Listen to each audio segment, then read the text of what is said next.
Non, 2 minutes. Qu'est-ce qu'il y a? Et toi, Pauline? Oui, justement. Pourquoi filmer? Pourquoi vous voulez filmer?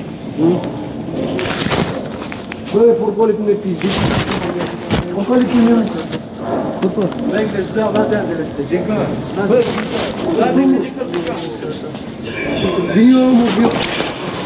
haydi Surat, haydi Surat, haydi Surat, haydi Surat, haydi Surat.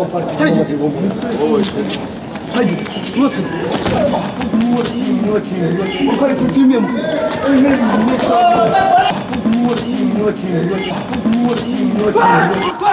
C'est des Roms, c'est des Roms.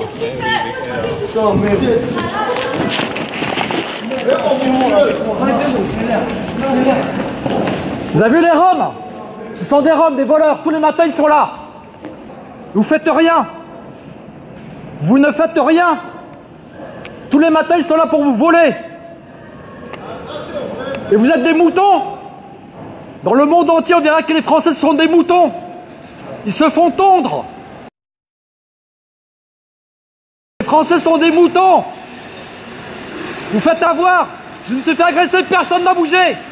Vous êtes des moutons.